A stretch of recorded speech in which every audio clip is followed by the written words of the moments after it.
Good morning and welcome all. In today's class, we are going to discuss Luigi Pirandello's play, Six Characters in Search of an Author. And we can say that with this drama, the theory of relativity entered into the so-called modern stage. Because it is a drama where you can see the appropriation of the scientific ideals like the theory of relativity or the uncertainty principles, which were actually hovering because of the scientific experiments, scientific newer theories which were coming again and again. And you know that chronologically 1921, in which the play was first written in Italy or performed in Italy, that chronologically belongs to the modern age. Okay, and modern age is coterminous with a number of experimentations. So when we enter into the domain of modernism, we see that newer experiments were taking place in all fields. Be it in the field of poetry, we have seen the advent of the likes of Eliot, Pound. In the case of novels, we have seen the emergence of James Joyce, the emergence of Virginia Woolf, who have opened up new vistas in the field of modern experimentation. Dramaর ক্ষেত্রে I would say যে the tide of modernism that actually came, that happened much later. Exactly হয়তো 1890s, 1900, হ্যাঁ, এরকম সময় থেকে অন্যান্য জনরার মতন মডার্ন ড্রামার ক্ষেত্রে হয়তো ইম্প্যাক্টটা তখনই আমরা লক্ষ্য করতে পারিনি, যখন একটা হয়তো শ আসছে, যখন একটা হয়তো অস্কার ওয়াইল্ড লিখছে। But after 1920s, we can see modern dramatists, playwrights, তারা উঠে আসছে, যেমনটা আমরা দেখেছি in the case of Bertolt Brecht in Germany. Here, Luigi Pirandello in Italy. And we can see a number of experimentations brought into play by these dramatists. So, Six Characters in Search of an Author is a baffling enigma because it resists easy, clear-cut categorization. Those who have read the play know it. But in today's class, I will give you a brief overview of the entire plot.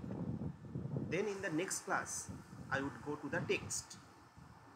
But without the proper introduction and proper background information, it will be difficult for you to trace the story.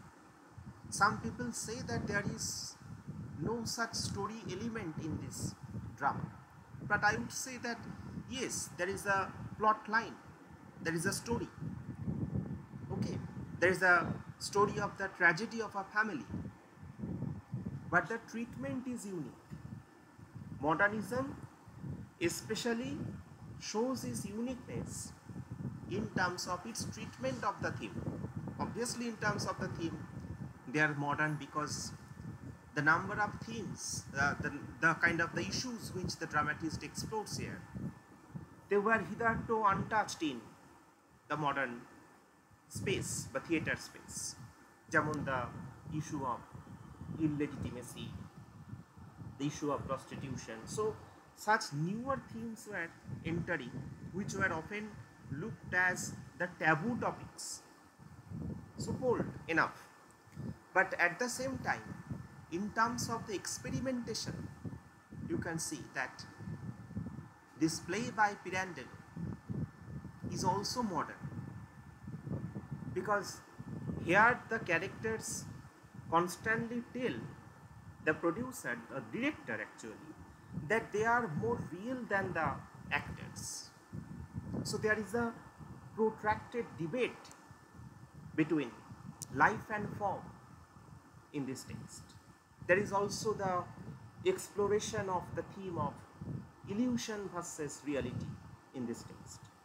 There is also the kind of protracted debate on the question of authorship, and that reminds us again of the theories of Barthes and Foucault, whether a text is really controlled by the author or where the content have a separate autonomous identity of their own.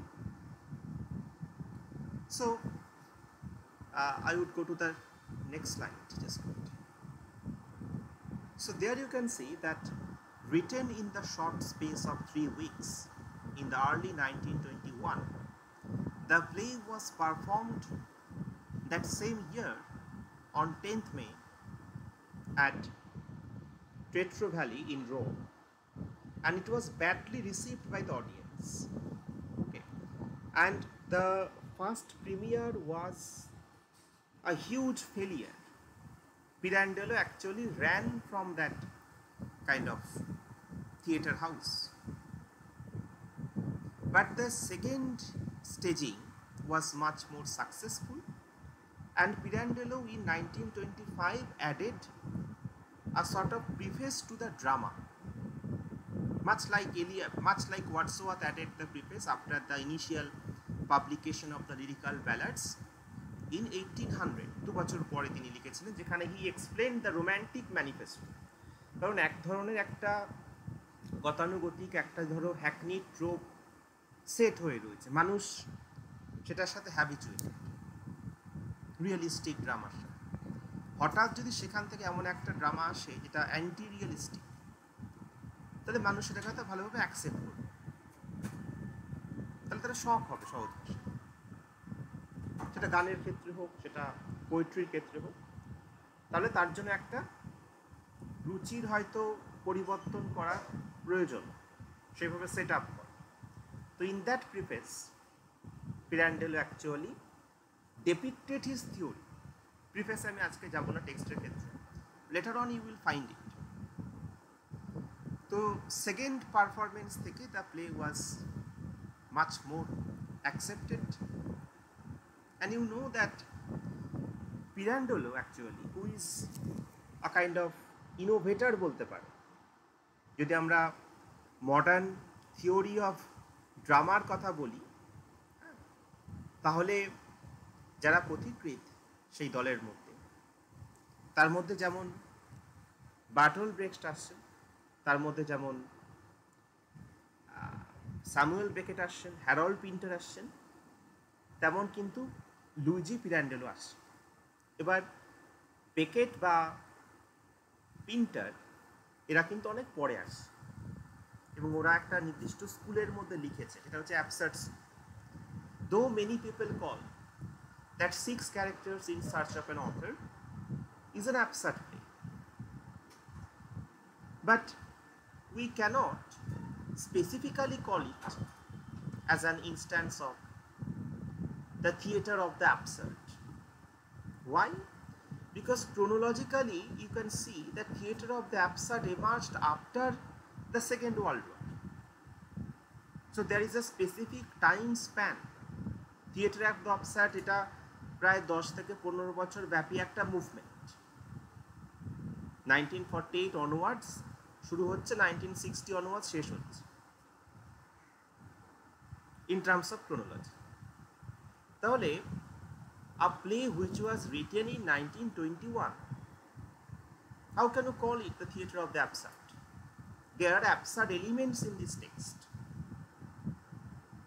okay, but there are absurd elements in texts like Ubu Roy, written much earlier. But chronologically we cannot call it the theatre of the absurd because of this problem, remember. So don't actually write this exact name of the movement or the school. You can call that there are element of absurdities. তাহলে এটাকে আমরা কোন জনরাতে ফেলবো? What form of theatre? সেটা হচ্ছে theatre of the গ্রোটেস্ক। আমি আসছি গ্রোটেস্কের ব্যাপারটা, হোয়াট অ্যাকচুয়ালি ইজ suggested বা finalized by this phrase. But before going into this type of new take by Pirandello, যেটাকে আমরা পিরান্ডেলিসমো বলছি, you need to get yourself familiar with the traditions prevalent in Italy and also in Europe, a tradition that Pirandello knew very much. That's why he has been successful to kind of delink himself from the conventional theatre practices. And the chief trope on which six characters is actually premised, actually the model which he dismantled, ভেঙেছেন, break করেছেন, যেমনটা we can think of Dr. Foster's মোড়কটা রেখেছেন হচ্ছে Christopher Marlowe morality প্লের উপর, ফ্রেমওয়ার্কটাকে ভেঙেছেন। It ended up as a Renaissance tragedy of aspiration. পিরান্ডেলোর ক্ষেত্রে যে ট্র্যাডিশনটার উপর তিনি সেট করেছেন, a tradition that actually emerged in Italy, সেটা হচ্ছে কমেডিয়া ডেলার্টে। It is a kind of Italian word. ওকে, এবং এখান থেকে আধুনিক নাটকের অনেক থিমস, অনেক বৈশিষ্ট্য, শুধু আধুনিক বলবো না, তার আগেকার নাটকেও বলবো, অনেক ইম্প্যাক্ট আমরা এখানে দেখেছি। কমেডিয়া ডেলার্টে, এখানে কমেডি মানে কিন্তু শুধুমাত্র মানে হাস্য রসাত্মক অর্থে বলছে না, কমেডি ইন আ সেন্স ড্রামার অর্থে বলছে, নাটক অর্থে বলছে। কমেডিয়া, কমেডিয়া ডেলার্টে কথার অর্থ হচ্ছে comedy of the profession, and it was an early form of professional theatre originating in Italy that was very much popular in Europe from the 16th through the 18th centuries. And there are some stock features of Commedia dell'arte. তার মধ্যে একটা হচ্ছে যে সেখানে কিছু stock character থাকে, কিছু type character, যাদেরকে দেখলেই অডিয়েন্স বুঝতে পারবে যে তারা কোন টাইপস। যেমন একজন হয়তো হার্লি কুইন থাকছে, একজন হয়তো মাইজার থাকছে, একজন হয়তো ব্র্যাগার্ট থাকছে, ব্র্যাগার্ট সোলজার, একদল হয়তো ইয়াং লাভার থাকছে। এদের প্রত্যেকের সেপারেট সেপারেট নাম ছিল, ক্যাপিটানো, ইনামোরাটি। এবং এরা, যেটা তোমরা ছবিতে দেখছো, যে মাস্ক পরে আসতো অভিনয়ের সময়, মাস্ক পরে অভিনয় করত, প্রত্যেক একটা টাইপ। এবং নাকের ক্ষেত্রে দেখবে যাদের নাক বেশি বড় করে দেখানো হতো তারা হচ্ছে মোর মানে ফুলিশ ক্যারেক্টার অন্যদের থেকে, যে ক্যারেক্টারগুলোর নাক অনেক বেশি লম্বা, যে মুখোশগুলো। এবং এগুলো কিছু সার্টেন টাইপস। এখান থেকে পিরান্ডেলো একটা তার সোর্স নিয়েছেন বলতে পারো, কারণ নাটকে যারা দেখবে যে 6 ক্যারেক্টার যারা আসছে in search of an author, requesting the producer that their story, their tragedy is enacted on stage, তারা কিন্তু মাস্ক পরে আছে। The 6 characters are wearing mask, এবং তারাও সেরকমই স্টক কিছু ক্যারেক্টার্স, একজন ফাদার, একজন মাদার, হ্যাঁ, বাকিরা হচ্ছে এদের সন্তান।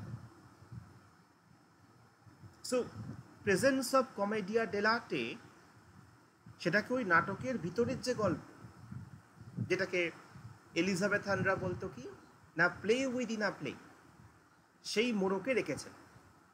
Play with in a play, কিন্তু এটা play with in a play নয় সে অর্থে, অবশ্যই মেটা থিয়েটার। কিন্তু প্লে উইথ ইন আ প্লেতে কি হতো, যেটা আমরা হয়তো হ্যামলেটের ক্ষেত্রে দেখেছি যে ওরা অভিনয় করছে এবং সেই অভিনয়টা দেখানো হতো, কিন্তু এমনটা নয় যে সেটা মোট জীবন্ত হয়ে উঠেছে। এখানে তারা প্রশ্ন করছে, যেটা অভিনয় নয়, বা পারপাস অফ আর্ট নিয়ে তারা প্রশ্ন করছে। আমি এগুলো আসছে, এগুলো খুব ডিপার লার্জার ফিলোসফিক্যাল ইস্যুস। একটা দিনে তো অবশ্যই এটা ক্লিয়ার হবেই না। It will take much more time যে what is the exact meaning of Pirandellism, কী কী কাজ তারা করতে চেয়েছে, ব্রেক করতে চেয়েছে, যার জন্য I need the help of the text. তো apart from the presence of the stock characters, এখানে কিছু ইম্প্রোভাইজেশনের জায়গা থাকতো ইনা কমেডিয়া ডেলার্টে। মানে পারফরমেন্স ইজ প্রিডিটারমাইন্ড, যে কে কোনটা রোল প্লে করবে, কিন্তু ডায়ালগ থ্রোয়িংয়ের ক্ষেত্রে ইট ওয়াজ largely improvised, and that allowed the actors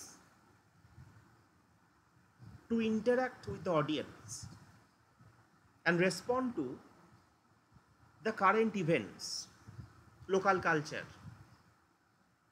এবং এই যে improvisation বা হয়তো attempt to break the fourth wall is something that is also being used by Pirandello, but in a different form.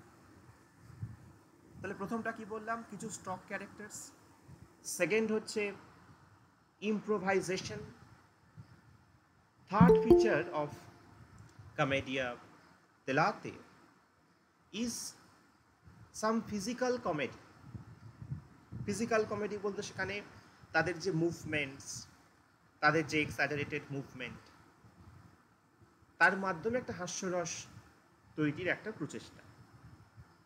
Dialogue থ্রোয়িংয়ের মধ্যে নয়, জেস্চারের মাধ্যমে, যেটা এমনকি তোমরা যখন ওয়েটিং ফর গোডো পড়েছো সেখানেও দেখবে যে প্রচুর এলিমেন্টস ফ্রম কমেডিয়া ডেলার্টে ওয়াজ ইউজ। পা থেকে বুট খুলছে, হ্যাঁ, মাথা থেকে টুপি খুলছে জেস্চারের মাধ্যমে, যার মাধ্যমে একটা হিউমার ক্রিয়েট করার চেষ্টা ফিজিক্যাল কমেডির মধ্যে। একটা ক্যারেক্টার ছিল হচ্ছে এই নাটকে, যেমন Arlecchino, he was famous for his acrobatic antics. And the fourth feature of Commedia dell'arte is the presence of satire and social commentary. এখানে এমন কিছু contemporary social and political issues নিয়ে ডিল করা হতো, like the class disparities, like the political corruption. তার মাধ্যমে একটা larger মরাল canvas তৈরি করা হতো, যেটার প্রেজেন্স আমরা সিক্স ক্যারেক্টার্সে কিছুটা দেখি, যে সেখানে সোসাইটি নিয়ে পিরান্ডেলোর যে টেক, সেগুলো সম্পর্কে তার বক্তব্য চরিত্রদের মাধ্যমে উঠে আসছে। And last but not the least, performances in commedia dell'arte included the musical interludes and the dance sequences, adding another layer of entertainment for the audience.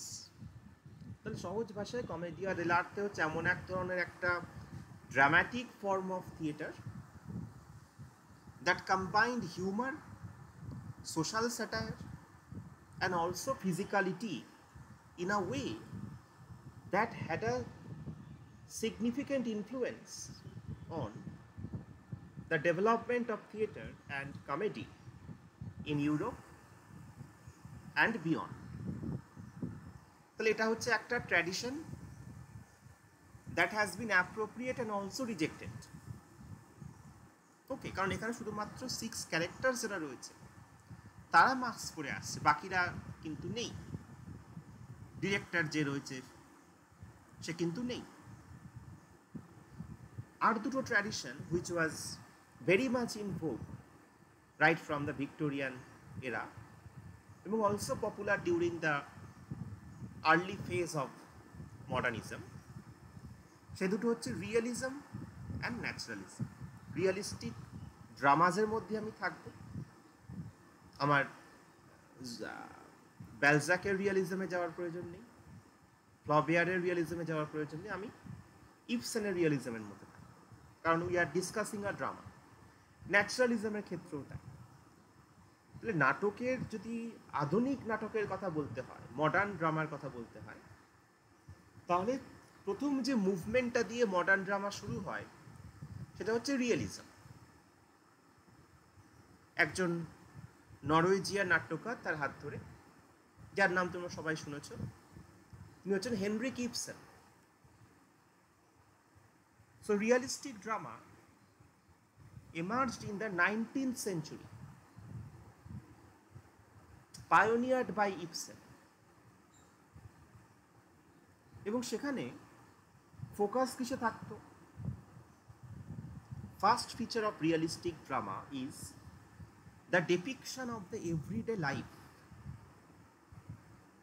এবং সেখানে কোনো রকম ধরো মেলোড্রামাটিক সিচুয়েশন, কোনো ধরনের হয়তো যেগুলো একটা নাটকের ক্ষেত্রে উত্তেজনা বাড়ায় এমন কোনো ইনসিডেন্ট সেখানে নেই।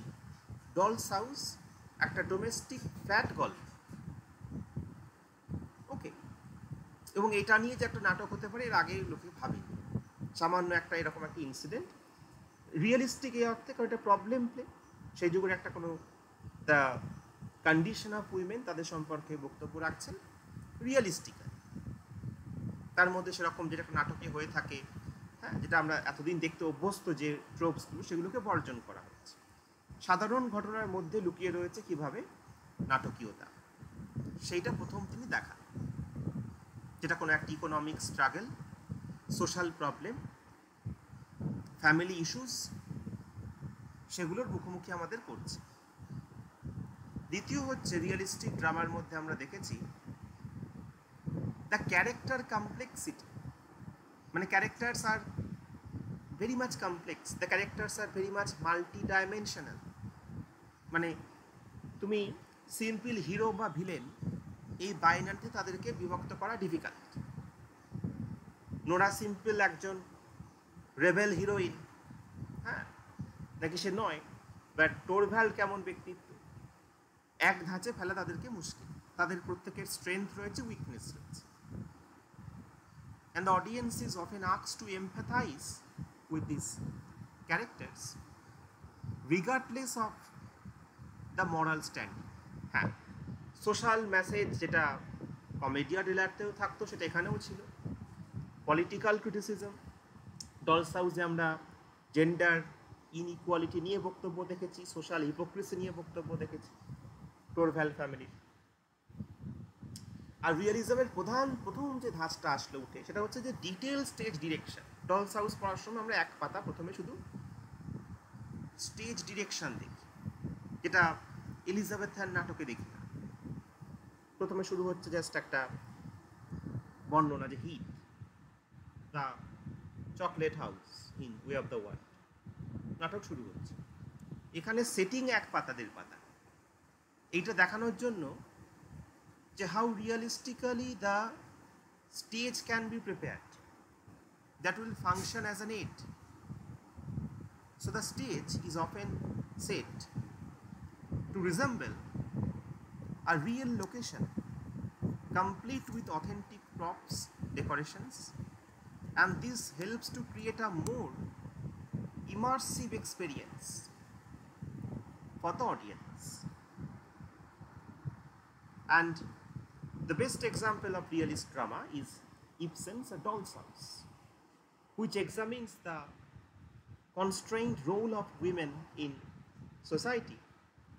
It features everyday characters, situations, authentic dialogues as key elements of realist drama. Those who are from CU, this background material or analysis is also helpful for your essay paper. If you are asked to write on the development of modern drama, something related to this, you can make passing reference to the different movements that actually took place one by one. তাহলে realism কি আমরা বুঝলাম। এরপরে আসছে naturalism. Naturalism যেখান থেকে তার ইম্প্যাক্টটা ড্রামাতেও পড়ছে, এমিলি জোলার লেখার মাধ্যমে যেটা মূলত আসে। এবং ন্যাচারালিজম হচ্ছে একটা ডিপার ফর্ম অফ রিয়েলিজম, এইভাবে আমরা এটাকে ভাবতে পারি।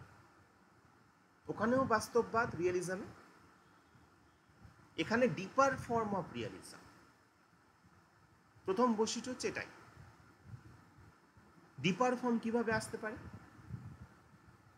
Much more realistic dialogues, characters, scenarios depicting the struggles of the lives of people in every day। কিন্তু যেটা নতুনত্ব রয়েছে ন্যাচারালিজমের মধ্যে, সেটা হচ্ছে ডিটারমিনিজম। মানে the dramatist in a naturalist theater, the dramatist or the writer in general in a naturalist work is much like a scientist out there to prove a hypothesis. For example, how this and that characters behave in this and that location under these circumstances। ঠিক যেন তুমি একটা কিছু prove করতে এসো বিজ্ঞানীর দৃষ্টিভঙ্গি থেকে। So much more scientific, and naturalist drama presents characters whose lives are heavily determined by their environment।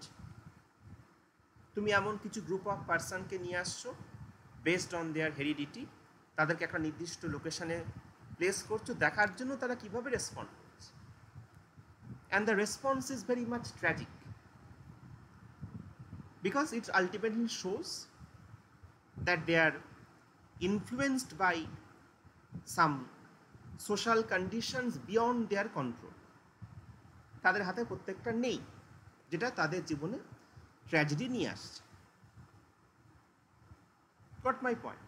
So দেখো, the response is quasi scientific in a naturalist play. একজন প্লে রাইট সেখানে একজন যেন skilled scientist experimenting in his lab. যেই চরিত্রগুলোকে আমি এই জায়গায় place করব, তারা গিভেন সার্কামস্টান্সে কীভাবে সেই জিনিসটার সাথে কোপ করতে পারে। এবং like a scientist studies the natural phenomena, সেখান থেকে সিদ্ধান্তে আসে। এবং যেহেতু সেই ফোর্সটা তাদের কন্ট্রোলের বাইরে, beyond their control, so the result is tragedy. ফলে ন্যাচারালিস্টিক ড্রামা শেষ হয় with a tone of pessimism, harsh realities of life, the struggle for survival, Darwinian theory, brutality of existence, and also the inevitability of death। এরকম কয়েকটা জিনিস নিয়ে সেখানে উঠে আসে, যেগুলো কমন থিম, সেগুলো আমি বললাম না রিয়েলিজমের সাথে, যে stage direction, detail, socio political message, সেগুলো same. Characters are multidimensional like real people, সেটা সেম। যে দুটো নতুনত্ব, একটা হচ্ছে সায়েন্টিফিক অ্যাপ্রোচ টু রাইটিং, আর একটা হচ্ছে যে নোট অফ পেসিমিজম। স্ট্রিনবার্গের নাটকগুলো, অগাস্ট স্ট্রিনবার্গ, হিজ প্রথম হাফের যে নাটক যদি আমরা দেখি, তাহলে সেগুলো হচ্ছে ন্যাচারালিস্ট ড্রামার মধ্যে পড়ছে। যেমন একটা হচ্ছে Miss Julie, where Strindberg examines the intersection of class, gender, power, and the characters are influenced by a force beyond their control, beyond their socio-economic status and biology। প্রত্যেকটা ন্যাচারালিস্ট ড্রামার আলাদা ফ্লেভার রয়েছে, but more or less this are the common features. তাহলে দেখো, আমি তিনটে ট্র্যাডিশনের কথা বললাম, যে তিনটে ট্র্যাডিশন থেকে তিনি কিছু কিছু জিনিস নিয়েছেন, কিন্তু ম্যাক্সিমামটা ব্রেক করেছেন। 6 characters is anti-realistic drama, anti-naturalist theatre। Now we come to Pirandello's take on tradition, how Pirandello actually appropriated different elements from realist, naturalist, or the commedia dell'arte school First is, you can call it that Pirandello was a part of movement in the early 20th century called theatricalism or anti-illusionism. You know that Pirandello basically won the Nobel Prize for his innovative practices that he brought into play. এবং anti ইলিউশনিজম তার প্রধান বলতে পারো ভূমিকা নাটকের ক্ষেত্রে, নতুনত্ব এটা তিনি নিয়ে এসছে। অ্যান্টি ইলিউশনিজম কি? যে প্রথম কথা, এইটা দেখানো মানে রিয়ালিস্ট নাটকে কি দেখানো হচ্ছে এটাকে খুব ভালো করে আমরা বুঝতে পারি কোলরিজের একটা তত্ত্ব দিয়ে। কোলরিজ একটা মন্তব্য করেছিলেন রোম্যান্টিক কবিতাতে অতিপ্রাকৃতবাদ বা সুপার ন্যাচারালিজমের প্রেজেন্স সম্পর্কে বলতে গিয়ে, সেটা হচ্ছে the willing suspension of disbelief.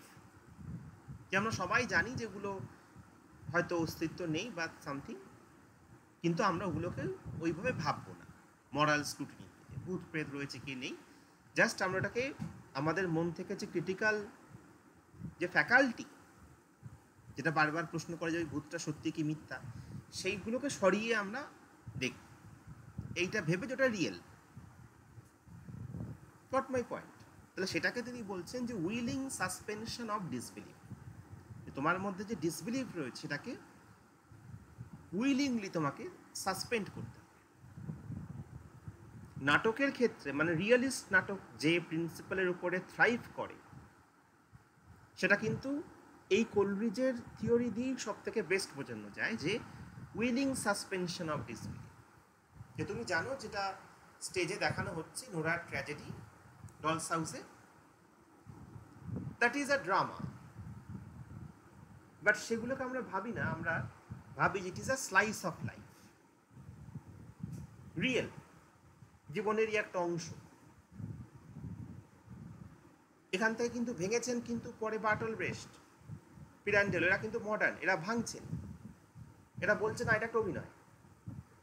Goat my point? তাহলে ইলিউশনটাকে এরা ব্রেক করছে, যে ইলিউশনটা ফ্রম অ্যারিস্টোটল চেরিশ করছে সমস্ত দর্শকরা, তারা ভাবছে যেটা রিয়েল, ম্যাকবেথের ট্র্যাজেডিটা রিয়েল বা নোরার ট্র্যাজেডি ইজ রিয়েল, তাদের মনের ক্রিটিক্যাল ফ্যাকাল্টিগুলোকে দূরে সরিয়ে, যেটা প্রশ্ন করতে পারে, যেটা একটা স্টেজ ক্রাফট। হ্যাঁ, এইটা হচ্ছে অ্যান্টি ইলিউশন তত্ত্ব। এবং এরা কি করতে, এদের কিছু প্রোপাগ্যান্ডা রয়েছে অ্যান্টি ইলিউশন স্কুলের মধ্যে, যেটা স্পিয়ারহেড করছেন হচ্ছে Pirandello. The theatricalist rejected the realist drama and substituted the dream-like, the expressive and the symbolic.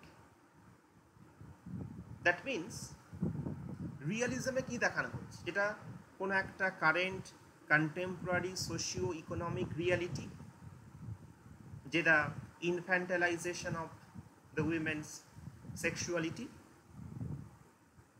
কিন্তু এটা কি কোথাও দেখানো হয়েছে যে নোরার মাইন্ডের মধ্যে কি চলছে, টোরভ্যাল্ডের মাইন্ডের মধ্যে কি চলছে, ক্রোকস্টার কি ভাবছে, ক্রিস্টিন লিন্ডে কি ভাবছে, আনকনশাসকে কি ওখানে প্রায়োরিটাইজ করা হয়েছে। আজকে খুব স্বল্প পরিসরে হলেও শেক্সপিয়ারে ম্যাকবেথ আনকনশাসকে নিয়ে এসেছিলেন। শেক্সপিয়ার এই কারণে Shakespeare.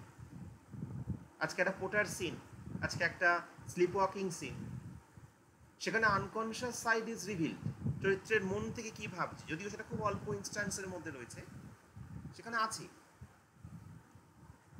The Lady Macbeth's mental state of mind is completely ruptured, unhinged. সেই কারণে হচ্ছে স্লিপ ওয়াকিং। নোরার mental stage, dream like stage, যে একটা ভিশন দেখছে এমন কোথাও রয়েছে নেই। এবং এইখানে এরা হচ্ছে নতুনত্বর ইনট্রুশন করছে নাটকের মধ্যে, যেখানে হয়তো মনে রাখতে হবে যে এখানে আরেকটা কারণও রয়েছে। হঠাৎ তো একটা জিনিস আসে না, নাটক সমাজ থেকে বিচ্ছিন্ন কোনো জিনিস না, তার একটা সোশ্যাল রুট রয়েছে, নারিশ করে হচ্ছে সেখানে কিন্তু সমাজ। তাহলে আর্থ সামাজিক রাজনৈতিক পারিপার্শ্বিক যা পরিস্থিতি, তার একটা রিফ্লেকশন সেখানে গিয়ে আসে। আজকে 1901 সালে ফ্রয়েড চলে এসেছে তার মনোবিজ্ঞানের জগতে। ইন্টারপ্রিটেশন অফ ড্রিমস পাবলিশড হচ্ছে, তাহলে সেটা যে একটা প্রভাব ফেলবে সমাজের সর্বত্র স্তরে, সেটা তো অবশ্যম্ভাবী, তাই না? নাটকের ক্ষেত্রে যেটা আগে নভেলের ক্ষেত্রে চলে এসছে, পোয়েট্রির ক্ষেত্রে চলে এসছে, আমি এটা বারবার বলছি যে ড্রামার ক্ষেত্রে মডার্নিজম একটু পরে, 1920s এরকম সময় থেকে আসছে নর্মাল। ব্রেস্টের কাজও দেখছো পরের দিকে, 30-40 এরকম সময় গিয়ে ব্রেস্ট লিখছে। তাহলে এরা বেশি করে ফোকাস করছে দ্য ড্রিম লাইক স্টেট, যে কোনটা রিয়েল। চরিত্ররা প্রশ্ন করছে যে আমরা যেটাকে রিয়ালিটি বলে বোঝার চেষ্টা করি, ভাবনার চেষ্টা করি, সেটা কি আদতেও রিয়েল, নাকি আমাদেরই মন গড়া কিছু একটা ব্যাখ্যা এক একজনের মতন করে, আমার কাছে এটা রিয়েল, তার কাছে ওটা রিয়েল। এই প্রশ্নটা কিন্তু নাটকের মধ্যে রয়েছে। প্রত্যেকটা চরিত্রের বয়ান একটার থেকে আরেকটা আলাদা। বাবা একরকম বক্তব্য বলছে, তার মেয়ে স্টেপ ডটার যে রয়েছে সে আর একটা বক্তব্য বলছে, তার মা যে রয়েছে এখানে তার বক্তব্য আলাদা। প্রত্যেকেই বলছে যে আমাদেরটা রিয়েল। এইটা হচ্ছে Pirandellismo. Reality is a very uncertain kind of phenomena, principle. Complete knowledge যে এইটাই যে রিয়েল, মানে এইখানে কিন্তু উঠে আসছে এই ন্যাচারালিজমের বিরুদ্ধে তার জেহাদ। যে ন্যাচারালিজম বিজ্ঞানসম্মতভাবে এতদিন যেটা বলার চেষ্টা করেছে যে এইভাবে আমি স্টাডি করছি যেরকম পরিবেশে গিয়ে এই চরিত্ররা কীভাবে থাকতে পারে, যেখানে এমন একটা ফোর্স তাদের কন্ট্রোলের বাইরে, স্টাডি করছি রিয়েলি, এরা সেই ইলিউশনটাকে ব্রেক করছে। যে না, নেক্সট পয়েন্টটা দেখো, যে থিয়েট্রিক্যালিস্ট disapproved of realism because it had abandoned the defining tools of drama. তার মধ্যে কি রয়েছে? Poetry, interaction. দেখবে ব্রেস্ট নাটকে প্রচুর গান রয়েছে, সং রয়েছে, that as a part of his alienation effect.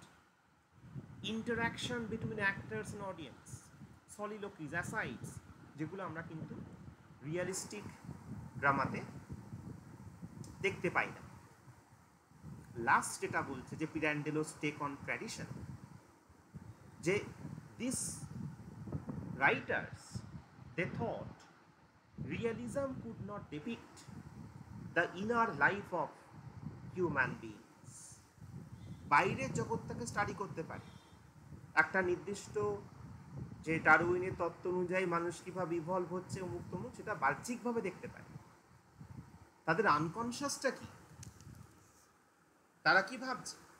কেউ কেউ বলছে যে 6 characters in search of an author is actually the unconscious of Pirandello, যে কিভাবে একটা নাটক লেখা হয় মনের মধ্যে, কিভাবে সেই সৃষ্টিটা জন্মায়, এবং যে প্যাংস অফ বার্থ, প্যাংস অফ ক্রিয়েশন, যে কল্পনা এবং তার মধ্যে যে কষ্ট লুকিয়ে রয়েছে যার মাধ্যমে সৃষ্টি আসে, সেই প্রসেসটাকেই হয়তো তিনি দেখাচ্ছেন মেটাথিয়েট্রিক্যাল ওয়েতে। So unconscious gives a structure to the drama. Unconscious providing a kind of roadmap to this drama. ওকে, সেগুলো যারা অলরেডি জানো কিছুটা বুঝতে পারছো, আর না বুঝলেও ক্ষতি নেই, এখানে আমি যথেষ্ট সহজভাবে জিনিসটাকে ইলাবোরেট করার চেষ্টা করছি, so that you can understand the politics of বা kind of technique of Pirandellismo, যেটা আমি পরের পাঠে আসছি। পিরান্ডেলিসমো বলে আমি এটাকে হেডিং করছি, যে অল্প কিছু রাইটার রয়েছে বিশ্ব সাহিত্যে যাদের নাম থেকে হয়তো এরকম ফ্রেজ তৈরি হয়েছে, বা যাদের নাম থেকে একটা ফ্রেজ কয়েন্ড হয়েছে। You can think of Kafka, you can think of Pinter. এদের নাম থেকে একটা স্কুল তৈরি হয়েছে, কাফকাস, হ্যাঁ,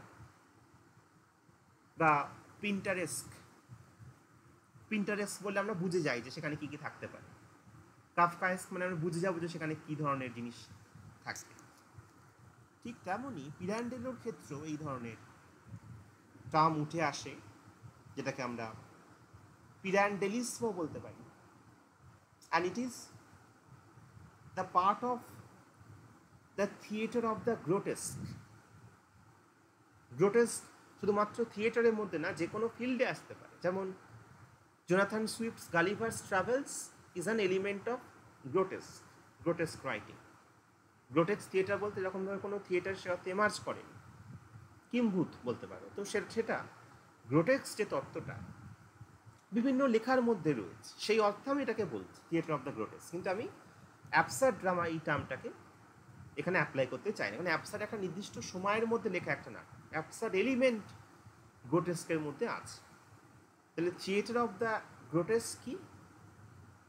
সেটা হচ্ছে এমন এক ধরনের ফর্ম অফ ড্রামা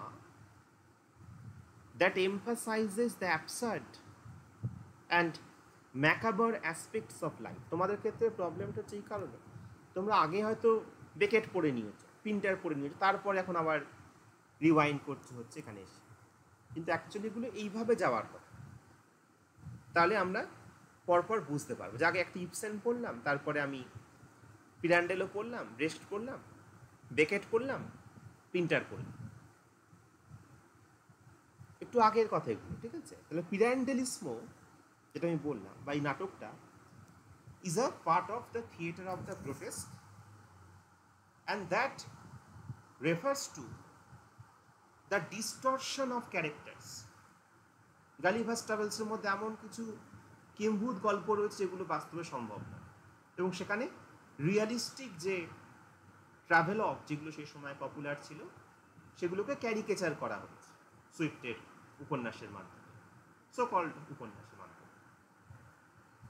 তাহলে গ্রোটেস্কের মাধ্যমে সেখানে একটা realistic school of travel writing, যেখানে ডকুমেন্টেশন বারবার জোর দেওয়া হয়েছে, সেগুলোকে ভাঙা হয়েছে। 6 ক্যারেক্টার্সের ক্ষেত্রেও তাই। ডিস্টরশন, ইররেশনাল, ইললজিক্যাল, নাটকটার কোনো শেষ নেই, শুরুও নেই সে অর্থে। And it also involves the element of fantasy and dreams. Theatre of the গ্রোটেস্ক একটা অন্যতম বৈশিষ্ট্য, যেখানে এই গল্পের মুখ্য চরিত্র যে সে হচ্ছে ফাদার, কেউ কেউ বলছে পিরান্ডেলোর মাউথপিস। সেই প্রশ্নটা করছে যে তোমরা বলছো যে আমরা নাকি রিয়েলিজম আনার চেষ্টা করি, তা না। Our purpose of art is to bring fantasy to life. ফাদারের বক্তব্য হচ্ছে এটা, purpose of art is not to bring realism to life, জীবন্ত করে তোলা নয়। So this emphasise on the irrational or the illogical aspect of life that can be seen as a reaction against the realism or the naturalism that dominated the 19th century. যেমন the bold soprano আয়নোস্কোর একটা নাটক, সেটাকেও তোমরা এই গ্রোটেস্কের মধ্যে ফেলতে পারো। এলিমেন্টগুলো কিছু রয়েছে তার মধ্যে, কিছু nonsensical phrase, repetitions, identities are confused, because the depiction of the reality is distorted in order to expose the inherent absurdity. Okay, so in essence, the theatre of the grotesque aims to unsettle audiences by presenting them with a distorted mirror of their own world, highlighting the absurdity and inherent strangeness of the human condition. প্রথমটা হচ্ছে শক the audience, ঠিক যে কাজটা হয়তো একটা Dada movement আনছে খ্রিস্টান যারা, যেমন একটা ছবি আঁকছে ফাউন্টেনের মধ্যে, এটা দেখলে দর্শক শক হবে। এখানে ঠিক সেরকমই শক হচ্ছে। হঠাৎ একটা নাটকের দল অভিনয় করছে পিরান্ডেলের একটা নাটক, এরকমভাবে শুরু হচ্ছে, যেটার নাম পরে চেঞ্জ হয়, প্রথমে একটা নাম ছিল, পরে রুল অফ দ্য গেম হচ্ছে। তো সেই নাটকটা অভিনয়ের সময় সেখানে হঠাৎ 6জন ক্যারেক্টার এন্টার করছে এবং বলছে যে আমরা একটা গল্পের চরিত্র, কিন্তু আমাদের লেখকটাকে আমাদের ভালোভাবে ট্রিট করেন, আমাদের একটা গল্প রয়েছে সেটা আমরা বলতে চাই বলে তাদের মধ্যে যে বিভিন্ন রকম ঘটনা, সেখান থেকে মেমোরি, পাস্ট ইনসিডেন্ট, সেগুলো উঠে আসে। 6 ক্যারেক্টার ছাড়াও আরেকজন ইম্পর্টেন্ট চরিত্র রয়েছে যে গল্পে না থেকেও নেই, বেনের মতো অনেকটা ডেথ অফ আ সেলসম্যানের, সে হচ্ছে মাদাম পাচে। হ্যাঁ, পিএসি। তার যে মানে মানে একটা ইনটিউশন রয়েছে টেক্সটের মধ্যে, that is also magical kind of entry, সেগুলো পরে দেখবে। তার খুব ইম্পর্টেন্ট রোলও রয়েছে ড্রামার ক্ষেত্রে, ওয়ার তার যে অ্যাটেলিয়ার, যেখানে ইয়ে কাজ করে, স্টেপ ডটার কাজ করতো এবং তার মা কাজ করতো, হ্যাঁ, by sewing this kind of dresses for this woman. প্রথমে হচ্ছে শক দ্য অডিয়েন্স, যে হঠাৎ করে এই চরিত্রটা বলছে আজকে আমাদের মধ্যে যদি ম্যাডাম পাচে থাকতেন খুব ভালো হতো, সেখানে হঠাৎ করে চলে আসছে এবং বলছে যে একটা কনজিওরিং ট্রিকের মতো, একটা মেফিস্টো যেন মন্ত্র পড়ছে এবং যেন তার সামনে যেন কোনো ডিমন বা কোনো রকম একটা ম্যাজিক্যাল ক্রিয়েচার যেমন চলে আসে, তো ঠিক তেমনই হঠাৎ করে সবাইকে শক করে সে out of the 6 characters Madame Pace actually enters. Second হচ্ছে life form antithesis. Life stands for reality, form stands for art. কোনটা শিল্প, ফর্ম কোনটা হচ্ছে আমাদের জীবন। এই যে আমরা ক্লিয়ার কাট বাইনারিতে ভাবছি, সেইটার একটা ব্রেক রয়েছে। এটা একটা কথায় বলে এখানে বোঝানো খুব মুশকিল, এটা ড্রামা কিছুটা গেলে ইউ উইল গ্র্যাজুয়ালি আন্ডারস্ট্যান্ড। বাকিগুলো তো বলছি যে নো প্রপার ডেনুমন। হ্যাঁ, মানে একটা নাটকে কি হয় যে ক্লোজিং অ্যাকশন, ফলিং অ্যাকশন যেখানে হচ্ছে, তারপরে ডেনুমন আসে, যেখানে একটা রিজলিউশন দেখতে পারি, হয়তো মৃত্যু দিয়ে শেষ হচ্ছে বা হয়তো সেটা একটা ম্যারেজ দিয়ে শেষ হচ্ছে, প্রপার একটা এন্ডিং থাকে। এখানে কিন্তু সে অর্থে কোনো এন্ডিং থাকছে না। একজন স্টেপ ডটার যে সে লাস্টের সিনে দেখছে যে সে পালিয়ে যাচ্ছে তার বোনের মৃত্যুতে, ভাইয়ের মৃত্যুতে, একজন সুইসাইড করছে আর একজন ডুবে মারা যাচ্ছে, যারা ইললেজিটিমেট চিলড্রেন বলতে পারে, এবং লেজিটিমেট ফ্যামিলি অ্যাকচুয়ালি তারা সারভাইভ করছে নাটকের শেষে, ফাদার, মাদার এবং তার সান। অনেকটা কমিক্যাল কিন্তু কোনো, এবং সেখানে যে প্রডিউসার বলছে যে আমার একটা দিন নষ্ট হলো নাটক, তারা যে নাটকটা প্র্যাকটিস করছিল অভিনয়ের জন্য, এইভাবে গল্পটা শেষ হচ্ছে। তাহলে এরকম একটা নাটক যেটা অবশ্যই প্রথম আনসেটেল করেছিল দর্শককে, দর্শক শখ হয়েছিল, এবং যেটা বললাম যে পিরান্ডেলো পালিয়েছিলেন কোনো মতে স্টেজ থেকে সেই দিন, হল থেকে। হ্যাঁ, কিন্তু পরবর্তীকালে সেই পিরান্ডেলো নাম থেকে উঠে আসছে এরকম একটা মুভমেন্ট, পিরান্ডেলিজম, যেখানে এই বিষয়গুলো আমরা আস্তে আস্তে হ্যাবিচুয়েটেড হয়ে উঠি, যে mask and the face. Normally এরা মাস্ক পরে রয়েছে, আমি বললাম যে কমেডিয়া ডেলার্টে ট্র্যাডিশন থেকে, কিন্তু যেটাকে অ্যাকচুয়ালি ফেস দেখাচ্ছে সেটাও mask. Face is another mask. Eliot বলছে না যে we prepare a mask to meet the faces that we meet, to prepare a face to meet the faces that we meet. Mask খুলে ফেললেই যে তুমি unmask হচ্ছ, তোমার ফেস দেখা যাচ্ছে, তা নয়। That face is also a mask. তো সেগুলো শুধুমাত্র মাস্ক পুল অফ করলে হয়তো বেরোচ্ছে না। ক্যারেক্টারদের ক্ষেত্রে আমরা সেই জিনিসটা খুব ভালো করে দেখি, যে ফাদার যে নিজেকে হয়তো একটা মরাল গার্জেন দেখানোর চেষ্টা করছে নাটকের মধ্যে, দেখবো যে সেও করাপশন, হ্যাঁ, এর সাথে যুক্ত, ইনসেস্টুয়াস রিলেশনশিপ এর সাথে যুক্ত।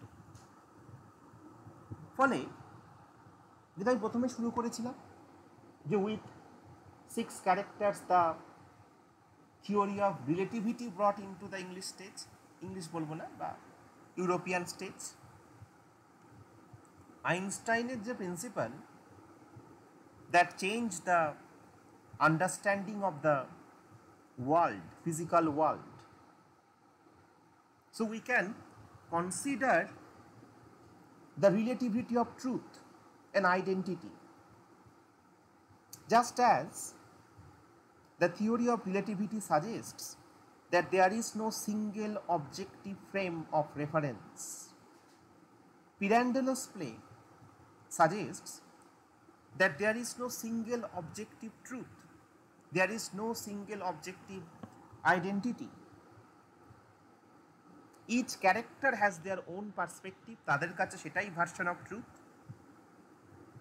The characters are in search of an author, someone who can provide them with a fixed objective frame of reference, but that author doesn't exist in the world of the play. So the father in this play argues that the characters are more real than actors, because actors change their identity with each role they play, while characters remain the same forever. And apart from this theory of relativity, another scientist whom I want to mention apart from Einstein is the uncertainty principle. Theory of the uncertainty principle. যদি এগুলোকে আমরা এইভাবে directly আনতে পারি না বা বোঝাতে পারি না অ্যাকচুয়ালি যে কিভাবে কোনটা থেকে কোনটা আসছে, কারণ the principle officially actually came much later, but সমসাময়িক সময়েরই কিছু গবেষণা বলতে পারি যেটার সাথে হেইজেনবার্গের নাম যুক্ত আনসার্টেনটি প্রিন্সিপালের সাথে। এবং in the realm of literature we can interpret, মানে সহজ ভাষায়, আমি বিজ্ঞানীর দৃষ্টিভঙ্গি থেকে মানে তার কচকচানির মধ্যে যাচ্ছি না, from the pure scientific angle, uncertainty প্রিন্সিপালের মূল কথা হচ্ছে there is a limit to the knowability of the physical world. বস্তু জগতে জানার একটা সেখানে সীমাবদ্ধতা রয়েছে, এবং এখানেও ঠিক এই জিনিসটা উঠে আসছে, এভরিথিং ইজ আনসার্টেন। হ্যাঁ, কেন কি ঘটছে তার কার্যকারণ একটা রিয়েলিস্টিক নাটকের মতো বা একটা ন্যাচারালিস্টিক বৈজ্ঞানিক নাটকের মতো দেখানো, কারণ এই সময় প্রথম কথা নিউটনের মডেলটা তো ভাঙছে যখন একটা আইনস্টাইন আসছে, যখন একটা হেইজেনবার্গ আসছে। নাটকের ক্ষেত্রেও ঠিক তাই, রিয়েলিস্টিক নাটকের পালাবদল ঘটছে, ন্যাচারালিস্টিক ড্রামার পালাবদল ঘটছে, নতুন ড্রামা আসছে with this type of interpretation. তো এবং এখানে বলছে মেটাফরিক্যালি যদি আমি এটাকে অ্যাপ্লাই করি, there is a limit to the knowability of the characters, there is a limit to the knowability of their motivations, their identities. The play is a meta-theatrical piece where 6 characters intrude on a rehearsal, claiming that they are unfinished characters in search of an author to complete their story. And as the story progresses, it becomes clear that each character's understanding of their reality is uncertain, subjective. So this uncertainty principle parallels Heisenberg's position that we cannot fully know a character's identity, motivations. সার্জিয়াস বলছে এক জায়গায়, শয়ের একটা নাটক Arms and the Man, যে which of the 6 man is real, one is a coward, one is a buffoon. So there is a limit to our knowability, যেটা এতদিন পর্যন্ত স্বীকার করা হতো না। তারা বিশ্বাস করতো যে এক্সপেরিমেন্টেশনের মাধ্যমে এভরিথিং ক্যান বি আনআর্থ। সো এবং যদি কেন জানা যাচ্ছে না, কারণ এদের একটা লার্জ পার্ট অফ আনকনশিয়াস রয়েছে। আমরা কি সহজে ক্লেম করতে পারি যে এই মুহূর্তে আমাদের প্রত্যেকের আনকনশিয়াসের মধ্যে কি রয়েছে সেটাকে একটা ম্যাপ করা তার বাহ্যিক আউটওয়ার্ড ম্যানিফেস্টেশনের মাধ্যমে? নয়, তাই তো? তাহলে অ্যাকচুয়ালি 6টা চরিত্র হচ্ছে লেখকের আনকনশিয়াস, কিন্তু যেটা রোলাবার্থ বলছে যে একটা সৃষ্টির পরে সেটা আর স্রষ্টার হাতে থাকে না, সেটা কন্ট্রোল করে না অথার। এই জিনিসটা প্রচেষ্টাটা দেখাচ্ছে যে beyond their control, beyond the মানে control of the author. That's why they have come out to tell their own story. Second অ্যাক্টে গিয়ে দেখবে তারা তাদের গল্পটাকে এনঅ্যাক্ট করছে, অভিনয় করে দেখানোর চেষ্টা করছে, বা যে নাট্য দলটা রয়েছে তাদের সামনে তারা অভিনয় করে দেখাচ্ছে তাদেরই জীবনের গল্প। দুটো সিন রয়েছে মোট ইম্পর্টেন্ট সিন তাদের জীবনে। একটা হচ্ছে seduction scene in Madame Pace's brothel, because Madame Paches actually runs a brothel under the facade of a kind of atelier, dressing shop. আর একটা ইম্পর্টেন্ট সিন যেটা তাদের জীবন থেকে তারা এনঅ্যাক্ট করছে সেটা হচ্ছে the garden episode, garden scene act 3-তে গিয়ে আমরা দেখি। এই দুটো হচ্ছে মূলত সেই অর্থে সোকল্ড ক্লাইম্যাক্টিক দুটো মুভ। এবং সেখানে গিয়েও দেখাচ্ছে, মানে লেখক বলার চেষ্টা করছে এই পিরান্ডেলিসমো টেকনিকে, যে there is a kind of certain impossibility of representation.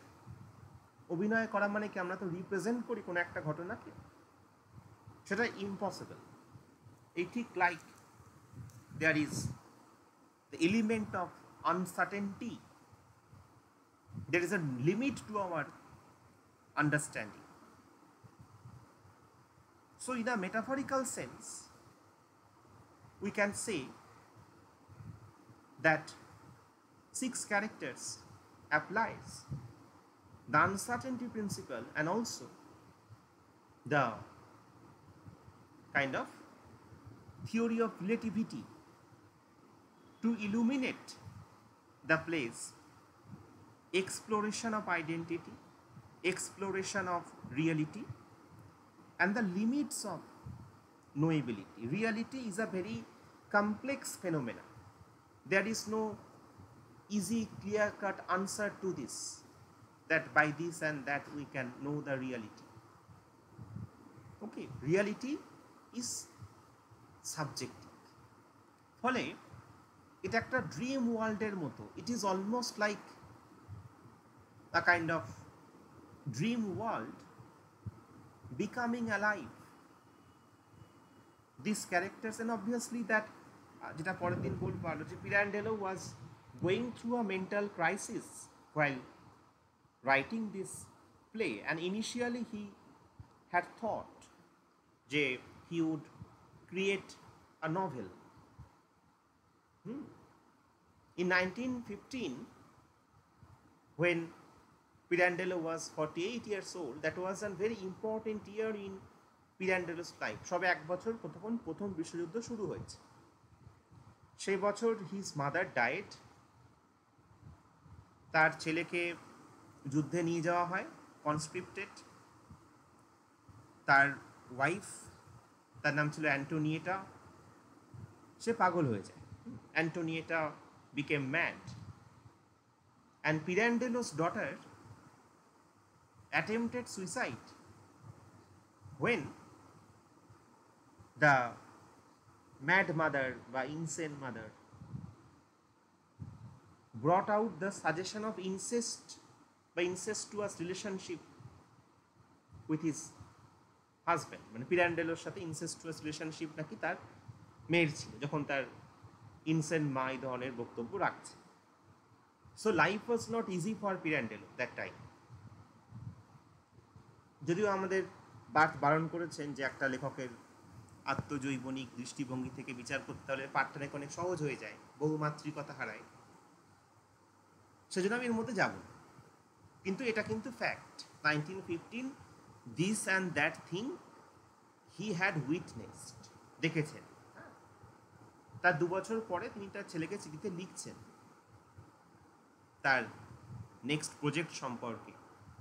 বলছেন, something strange and very sad, so sad, 6 characters in search of an author, a novel in making. তাহলে তিনি তখন ইনিশিয়ালি ঠিক করেছিলেন একটা উপন্যাস লিখবেন এদের চরিত্র নিয়ে। এবং পিরান্ডেলো, যেটা পরে বহুবার বলা বলি হয়েছে, তিনি নাটককে পছন্দও করতেন, বাট সেই লোকটাই দেখো নোবেল পায়। So 6 characters in the making, 6 characters caught up in a terrible drama who come to me to be made into a novel. যারা আমার কাছে আসছে তাদের গল্পগুলো বলার জন্য। এবং পিরান্ডেলো মনে করছিলেন যে তিনি যেন একটা ভিশন দেখছেন, চরিত্র যেন তার কাছে এসে বলছে যে আমাদের গল্পগুলো বল। The characters are like the figments of imagination. Okay, এবং সেই যে নাইটমেয়ারিশ স্টেট অফ মাইন্ড, এটা অস্বীকার আমাদের করতে পারবো না। যেমনটা আমরা ইয়ের ক্ষেত্রে বলেছিলাম টিনটিন পড়ানোর সময়, যে সেখানে যে বারবার করে আর্যের যে ফ্রেন্ডশিপে জোর, হ্যাঁ, বা because he was going through that crisis in material life, his marriage was falling apart, relationship with Fleming, the colorist, সেখান থেকে হয়তো একটা টিনটিন ইন টিবেটের জন্ম। তাহলে একটা 6 ক্যারেক্টার্সের জন্ম, কিন্তু এখান থেকে জন্ম এটুকুই শুধু, not the end. End is up to us. এবং সেখানে দেখবে যে ইন্টারপ্রিটেশনের ক্ষেত্র এখানে প্রচুর থিম উঠে আসে, একটা নয়। Limit to knowledge, principal of illusion versus reality, how unconscious is becoming a central theme of this play. আচ্ছা, জাস্ট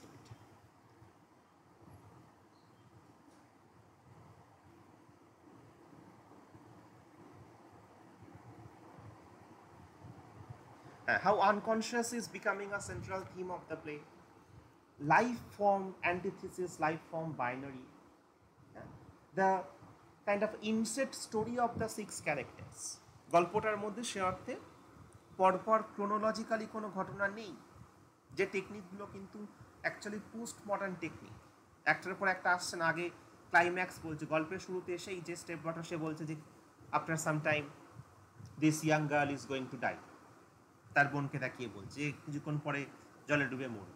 পরে আমরা সেগুলো ভুলে যাচ্ছি, পরে লাস্ট দেখছি ঠিক তাই, আরেকজন গান শটে মরছে।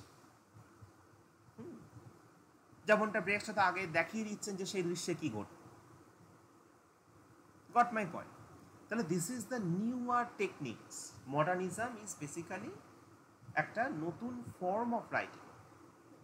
বিষয় তো নতুন আনা যায় না, হয়তো ট্যাবু টপিকসগুলোকে টিচ করা যায়, ডিল করা যায়। কারণ এমন একটা সময় ক্যাথলিক ইটালিতে বসে পিরান্ডেলো লিখছেন যখনকার দিনে কয়েকটা থিম, যে সেই সময়ের জন্য যেন অলিখিতভাবে যেন সেটা বাদ, ভয়ঙ্কর, এইভাবে সেটাকে ট্রিট করা হতো। তার মধ্যে একটা হচ্ছে ইনসেস্টুয়াস রিলেশনশিপ, একটা হচ্ছে ইললেজিটিমেসি, একটা হচ্ছে চাইল্ড ডেথ, একটা হচ্ছে প্রস্টিটিউশন।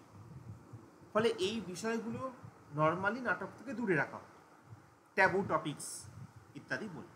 তিনি এমন একটা ড্রামা লিখছেন যেখানে সবগুলো আসছে, অ্যাডাল্টারি থেকে শুরু করে, ইনসেস্ট থেকে শুরু করে, প্রস্টিটিউশন থেকে শুরু করে, everything. So that drama tried to unmask the hypocrisy, the rigidity of the people and bring before us a kind of skewed notion of reality. এটা আমি আগে বললাম যে reality is something a very complex phenomena. That's why this play, if you read it for the first time, will emerge like a kind of enigma. Child neglect একটা theme রয়েছে, because the legitimate boy বা son, he thinks that he is neglected, কারণ তার বাবা তাকে দিয়ে আসছে wait নার্সের কাছে, হ্যাঁ, তার মা হচ্ছে আরেকজনের সাথে পালিয়ে যাচ্ছে, সেখানে একজন তারই বাবার অফিসে কাজ করে একজন ক্লার্কের সাথে, and the father actually orchestrated that kind of elopement. পরে আবার তারা ফিরে আসছে, এবং out of that marriage 3 children are born to the mother, but after the death of the clerk এদের মধ্যে যেন একটা আবার রিইউনিয়ন হওয়ার প্রচেষ্টা, যেখানে একটা, এবং সেখানে the step daughter is the only connecting link between the two families, একটা লেজিটিমেট আর একটা ইললেজিটিমেট, এবং try to bridge the gap, but ultimately unable to bridge the gap when the play ends. So there are deeper issues which I will discuss in the next class. So this is in short the brief context of 6 characters.